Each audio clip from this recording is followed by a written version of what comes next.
तर विद्यार्थी मित्रांनो, टर्निंग पॉईंट्स या यूट्यूब चॅनलवरती आपलं स्वागत आहे. तर सध्या TCS व IBPS या पॅटर्ननुसार परीक्षा होत आहेत. तर या पॅटर्नचा विचार करता आपण बुद्धिमत्ता विश्लेषण सिरीज सुरू केलो आहोत. ही सिरीज आहे 10 नंबरची.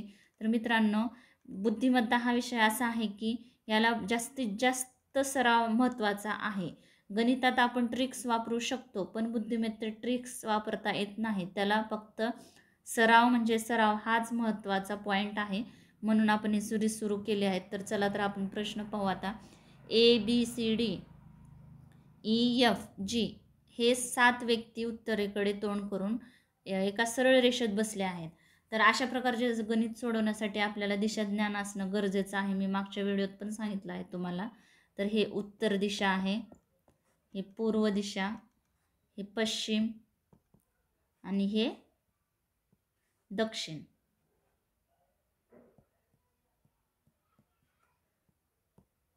तर उत्तरेकडे तोंड म्हणजे यांचं ह्या साईडला तोंड असेल वरती, म्हणजे त्यांची ही उजवी बाजू आणि इकडली हे डावी बाजू. तर आपण बघा आता हे 7 व्यक्ती आहेत. 1 2 3 4 5 6 आणि हे 7 व्यक्ती आहेत. तर काय सांगितलं आहे, ए डावीकडून दुसऱ्या क्रमांकावर बसला आहे. डावीकडून म्हणजे आता बघा ही डावी बाजू आहे. डावीकडून दुसऱ्या म्हणजे हे इथं असेल. परत काय सांगितलं आहे, ए आणि सी मध्ये फक्त 2 व्यक्ती बसतात. 2 व्यक्ती 1 2, हे 2 व्यक्ती सोडून तिसऱ्या नंबरला हे सी. परत काय सांगितलं आहे, डी आणि एफ मध्ये फक्त 3 व्यक्ती बसल्या आहेत. डी आणि एफ मध्ये जर आपण डी हा इथं घेतलो एच्या बाजूला, 1 2 3, म्हणजे इथं कोण येईल, इथं एफ येईल. म्हणजे हे 3 व्यक्ती सोडून म्हणजे 3 व्यक्ती सोडून चौथ्या नंबरला हा एफ बसला आहे. म्हणजे त्या दोघांच्या मध्ये 3 व्यक्ती आहे. पुढे काय आहे, एच्या शेजारी डी आहे, बरोबरच आहे. बी हा डीच्या पुढे आहे. डीच्या पुढे इथंच बी असू शकतो, कारण की इकडं तर असणारच नाही. पुढे काय, आणि ई सीच्या पुढे लगेच नाही. सीच्या पुढे ई इथं नाही, म्हणजे ई इथं असू शकतो. आणि परत जे राहिला कोण, हा जी राहिला. तर आपल्याला प्रश्न काय विचारला आहे, ए आणि जी मध्ये किती व्यक्ती बसले आहेत. हे ए आहे आणि हे जी आहे. तर यांच्यामध्ये कोण, 1 2 3, म्हणजे किती व्यक्ती बसले आहेत, हे 3 व्यक्ती बसले आहेत. तर आपलं उत्तर आहे हे. चला तर पुढचा प्रश्न पाहू आपण. प्रश्न आहे, एका कागदाला खाली दिल्याप्रमाणे मोडून तोडले तर तो कागद खोलल्यावर कसा दिसेल. हे असे त्यांनी आपल्याला सांगितलं आहे की कसं फोल्ड करायचं आहे. आणि परत हे असं फोल्ड केल्यानंतर इथं इथं हे कट करायचं आहे. तर अशा प्रकारची होल आपल्याला इथं तर दिसत नाही. हे चौकोन आहे, गोल आहेत, हे तर कटली. परत 3 नंबरची हे तर राहू शकणार नाही, कारण की इथं ह्या त्रिकोणामध्ये 1 2 3 असे 3 होल दाखवलेले आहेत. आणि परत हे पण नाही. तर सेम हा होल इथं आहे, इथं दिसत आहे. हे इकडं ओपन केल्यानंतर हे 2 होल वरती जातील, म्हणजेच आपलं हे उत्तर आहे. तर चला तर हा पुढचा प्रश्न पाहू आपण. प्रश्न आहे, चौथ्या पदाशी संबंधित संख्या निवडा, ज्याप्रमाणे पहिले पद दुसऱ्या पदाशी संबंधित आहे आणि 5वे पद 6व्या पदाशी संबंधित आहे. हे आपल्याला दिले आहे त्यांचा संबंध ह्या दोघांचा आणि ह्या दोघांचा. तर सर्वप्रथम आपल्याला यांचा आणि यांचा संबंध शोधायचा आहे, म्हणजेच हे उत्तर निघेल. तर आपण बघू आता. 18 भागिले 2 गुणुले 5 करू. 1 बे 92 18 9 5 45. बघा हे 45 आलं. तर याचं तसंच करू आपण. 30 भागिले 2 गुणुले 5. 1 बे 25 10 15 5 75. हे बघा हे 75. तर यांचा संबंध शोधू आपण. क्वेश्चन मार्क भागिले 2 गुणुले 5 बरोबर आपल्याला किती पाहिजे, 60 यायला पाहिजे. तर हे क्वेश्चन मार्क जशाच तसं 60 गुणुले भागाकारातले 2 गुणाकारात आणि गुणाकारातले 5 भागाकारात. 5 एक्क 5, 5 एक्क 5 राहिले 1, 5 दुणे 10 म्हणजे 12 गुणिले 2, 12 दोन्ही 24 म्हणजे इथं कोणची संख्या येईल 24. तर आपलं उत्तर आहे हे. तर चला तर पुढचा प्रश्न पाहू आपण. 4 नंबरचा प्रश्न आहे, दिलेल्या मालिकेतील प्रश्नचिन्हाच्या जागी खालीलपैकी कोणते अक्षरसमूह येईल. तर हे आपल्याला अक्षरसमूह दिले आहेत.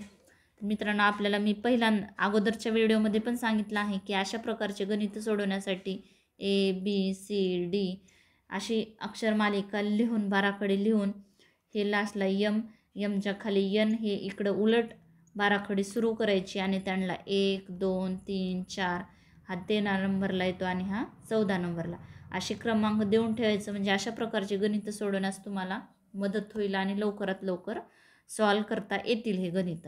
तर बघू आपण आता हे X T E P U Q H E R N K H हे H.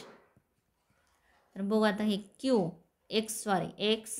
X हा 24 नंबरला आहे आणि U हा 21 नंबरला म्हणजे यांच्या वजा 3 केला आहे. परत जर आपण 21मधून जर 3 वजा केलं तर राहते 18 नंबरला हा R आहे. तर 18तनं जर 3 वजा केलो आपण तर राहतात 15 नंबरला आहे O. इथं काय येईल O. पुढे बघू आता हे T आहे. T हा 20 नंबरला आहे. 20मधून जर 3 वजा केले तर 17 राहतात. 17 नंबरला हा Q आहे. परत 17तनं 3 वजा केले 14 राहतात. 14 नंबरला आहे N. परत 14तनं जर 3 वजा केलो आपण तर 11 राहतात. 11 नंबरला आहे K. म्हणजे हे 2 अक्षर आपल्याला भेटले. तुम्ही पुढे पण जाऊ शकतात. म्हणजेच O हा 15 नंबरला आहे. 15तनं जर 3 वजा केले तर 12 राहतात. 12 नंबरला हा L आहे. म्हणजे तुम्ही करू शकतात, पुढे जाऊ शकतात. आपल्याला हे उत्तर भेटत आहे त्याच्यामुळे आपण पुढे जात नाहीत. तर परत 3 नंबरला आहे E हा 5 नंबरला आहे. ओके. आणि इथं H दिला आहे. H हा 8 नंबरला आहे. म्हणजे इथं वजाबाकी नाही केली तर इथं बेरीज 5 + 3 8 झाले. 8 नंबरला हा H आहे. जर 8मध्ये आपण 3 मिक्स केलं तर 11 येतात. 11 नंबरला हा K आहे. परत 11मध्ये जर 3 मिक्स केलं तर 14 येतात. 14 नंबरला आहे N. हे बघा 14 नंबरला N. आपलं तिसरं पण अक्षर भेटलं आहे. परत आता चौथा हा B आहे 2 नंबरला. 2मध्ये जर आपण प्लस केलो परत 3 तर 3 आणि 2 5 नंबरला आहे E. 5मध्ये 3 मिक्स केलं 8 होतात. 8 नंबरला आहे H. आणि 8मध्ये जर 3 मिक्स केलो तर 11 होतात. 11 नंबरला आहे K. म्हणजे आपलं हे उत्तर भेटलं आहे आपल्याला. काय आहे OKNK. म्हणजे आपलं उत्तर आहे हे. तर चला तर पुढचा प्रश्न पाहू आपण. प्रश्न आहे 3 विधानांमागे 3 निष्कर्ष दिले आहेत. विधाने सत्य म्हणून स्वीकारा जरी ते सामान्यतः ज्ञात तथ्यांशी विसंगत वाटत असले तरी. कोणता निष्कर्ष बरोबर आहे ते ठरवा. विधान दिले आहेत. ह्या विधानाप्रमाणे आपण आकृती काढून घेऊ म्हणजे आपल्याला हे गणित सोडवण्यास मदत होईल. तर काय म्हटलं आहे, सर्व बेड हे टेबल आहेत. हे बेड छोटं येणार. सर्व बेड टेबल आहेत म्हणजे टेबल हा मोठ्या सर्कलमध्ये येणार. पुढे हे बेड आणि हे टेबल. पुढे काय सांगितलं आहे, सर्व खाटा टेबल आहेत. तर हे खाटा आणि हे सर्व खाटा काय आहेत, हे टेबलच आहेत. पुढे आहे सर्व टेबल नळ आहेत. आता हे टेबल आहे मोठं सर्कल आणि सर्व टेबल नळ आहेत म्हणजे हा मोठा सर्कल हा नळ असणार. तर निष्कर्ष बघू आपण आता. निष्कर्ष काय सांगितले, सर्व खाटा नळ आहेत. हे खाटा आहेत आणि हे नळ म्हणजे सर्व खाटा काय नळ असू शकतात. म्हणजे हे निष्कर्ष बरोबर आहे. दुसरा आहे काही नळ हे टेबल खाटा आहेत. हे नळ आहे आणि काही नळ हे टेबल आहे आणि खाटा आहे म्हणून सांगितलं. बरोबरच आहे कारण की हे पूर्ण नळामध्ये काही टेबल असू शकतात, काही खाटा असू शकतात, म्हणजे हे पण निष्कर्ष बरोबर आहे. आणि तिसरा निष्कर्ष आहे काही टेबल खाटा आहेत. हे बघ आहे, हे तर एकदम विरुद्ध आहेत, ज्यांचा यांचा काही संबंध येणार नाही, म्हणून हे निष्कर्ष हे चुकीचं आहे.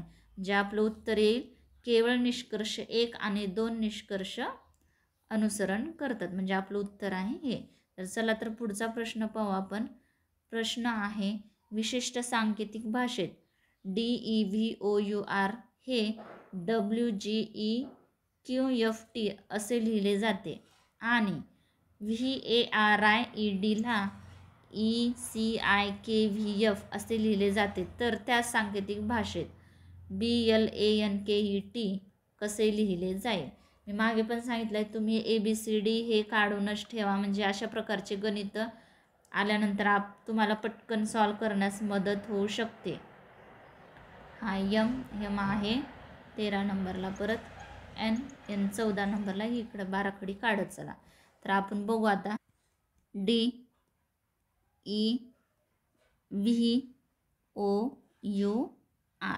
त्याचं काय WGEQFT हे सांकेतिक दिले आहे. तर डीच्या खाली W येते, तुम्ही बाराखडी काढा म्हणजे तुम्हाला लक्षात येईल. एच्या खाली झेड येते आणि बीच्या खाली Y येते, सीच्या खाली X येते, एमच्या खाली N. हे मधले तुम्ही अक्षर काढून घ्या म्हणजे तुम्हाला लक्षात येईल कशाच्या खाली काय येते ते. हे डीच्या खाली W येते, परत E आणि हे G, त्याच्यामध्ये अधिक 2 केला आहे, प्लस 2. E हा 5 नंबरला आहे आणि G आहे 7 नंबरला, म्हणजे 5 आणि 2 7. परत बघा V आणि ईच्या खाली V येते, म्हणजे एकमेकाच्या खाली हे दोघं येतात, एकमेकाच्या खाली. हे अशा प्रकारे बाराखडी काढा म्हणजे तुम्हाला लक्षात येऊन जाईल. परत O आणि Q, O आहे 15 नंबरला आणि Q आहे 17, म्हणजे परत त्याच्यात 2 प्लस केला आहे. परत तसंच UF हे एकमेकाच्या खाली येतात बाराखडी काढल्यानंतर.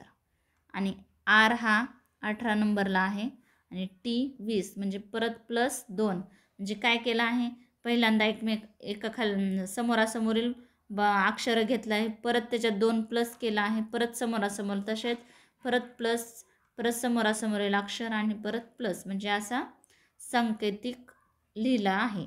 तर बघू आपल्याला काय विचारलं आहे. ब्लँकेट BLANKET,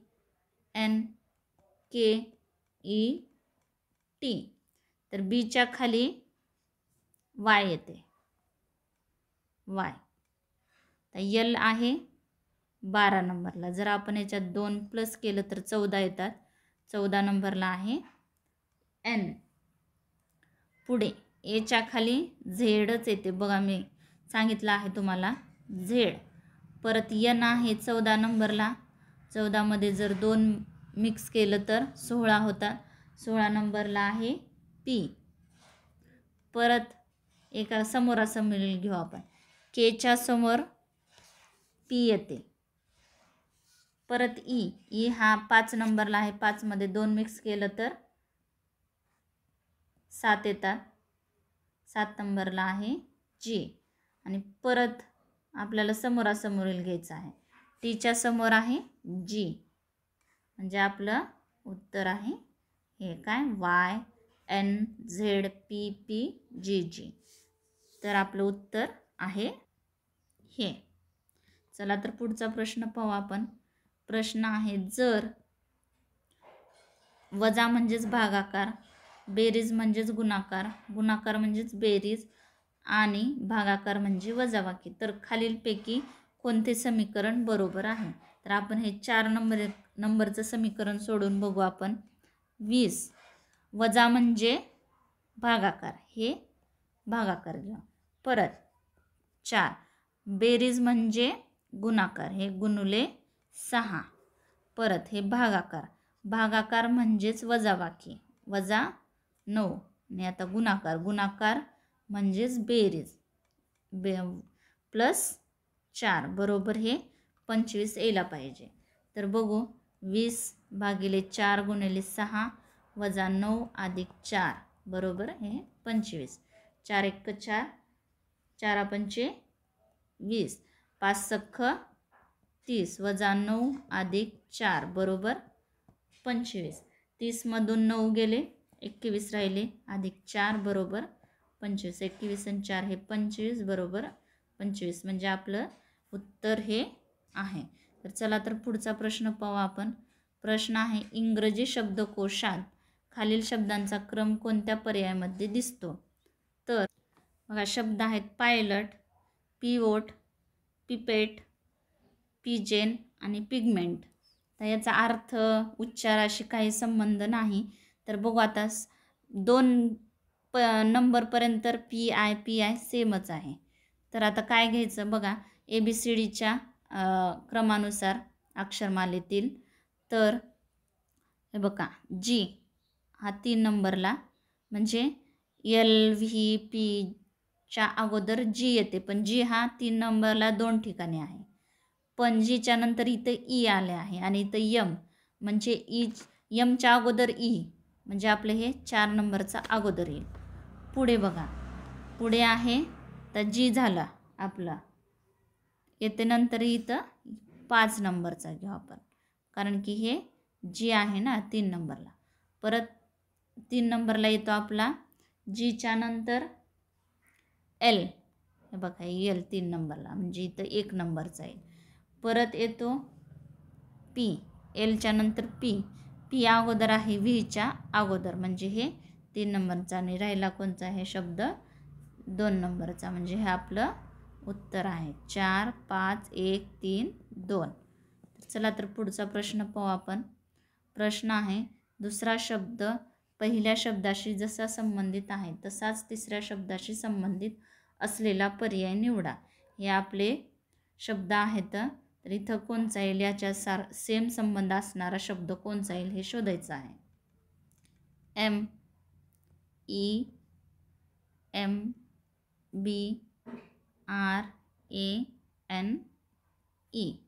त्याचा LDLAQZMD.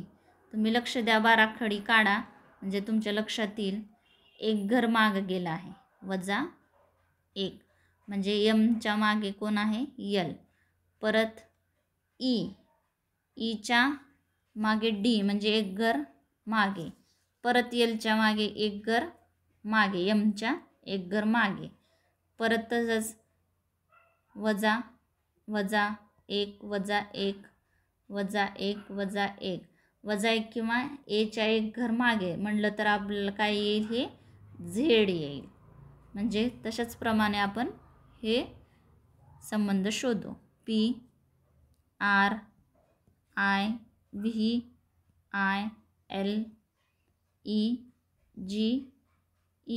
हे गणित सोडवण्यासाठी तुम्ही पहिलं सर्वात प्रथम ABCD हे बाराखडी काढून घ्या म्हणजे तुमच्या लक्षात येईल गणित सोडवताना जे एक घर मागे कसं जातात तुम्ही.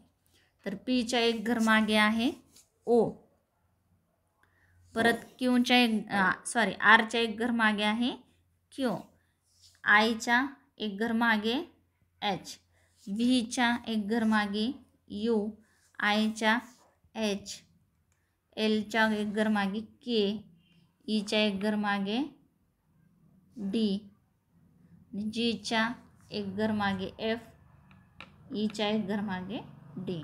म्हणजेच तर आहे O Q H U H K D. हे एफ आहे आणि हे डी म्हणजे आपलं उत्तर आहे हे. तर चला तर पुढचा प्रश्न पाहू आपण. प्रश्न आहे टेबलाच्या मध्यभागी तोंड करून एका गोलाकार टेबलाभोवती 6 विद्यार्थी बसले आहेत. हे आपला हा गोल टेबल आहे. इथं एक जण बसला आहे. परत इथं एक जण, इथं एक जण, इथं आणि इथं हे 6 मित्र बसले आहेत. तर कशा प्रकारे बसले आहेत ते आपल्याला बघायचं आहे. तर एच्या बाजूला एफ लगेच आहे. एच्या बाजूला जर आपण इथं ए घेतलं तर इथं कोण येईल एफ येईल. पुढे काय आहे डी ईच्या उजवीकडे दुसऱ्या क्रमांकावर बसला आहे. डी हा ईच्या उजवीकडे. पुढे वाचू आपण. डी हा बी हा ईच्या बाजूला आणि सीच्या उजवीकडे दुसरा बसला आहे. सीच्या उजवीकडे दुसरा. आपण जर इथं सी घेतलं तर सीची उजवी बाजू आहे इकडली आणि डावी आहे इकडली. तर सीच्या बी हा ईच्या बाजूला आणि सीच्या उजव्या बाजूला. कितव्या क्रमांकावर आहे दुसऱ्या. तर इथं बी आणि इथं ई. परत एफ डीच्या उजवीकडे दुसऱ्या क्रमांकावर आहे. एफ हा डीच्या उजवीकडे दुसऱ्या क्रमांकावर. ई आपण इथं हे ई आहे आणि हे दुसऱ्या क्रमांकावर डीच्या उजवीकडे. एफ विचारला. एफ हा डीच्या उजवीकडे. तर डी घेऊ आणि डीची उजवी बाजू हे आहे आणि डावी बाजू हे डीची. तर ए हे ईच्या बाजूला लगेच नाही. ईच्या बाजूला लगेच नाही म्हणजे नाहीच. ई इकडं आहे. तर एच्या उजव्या बाजूने ही आहे. एची उजवी बाजू इकडं. उजवी बाजू एची. तर काय विचारलं एच्या उजव्या बाजूने पाहिल्याप्रमाणे म्हणजे एच्या उजव्या बाजूने जर बघू आपण तर ई आणि ए मध्ये कोण बसले आहे. ह्या साईडने बघायचं आहे आपल्याला. इथं ई आहे आणि हे ए आहे. तर कोण आहे एफ आणि सी. एफ आणि हे सी म्हणजे आपलं उत्तर आहे हे. अशा प्रकारे आपण बुद्धिमत्ता विश्लेषण सिरीज सुरू केला आहोत. तर व्हिडिओ आवडला तर नक्की शेअर करा, लाईक करा, सबस्क्राईब करायला विसरू नका. Thanks for watching this video.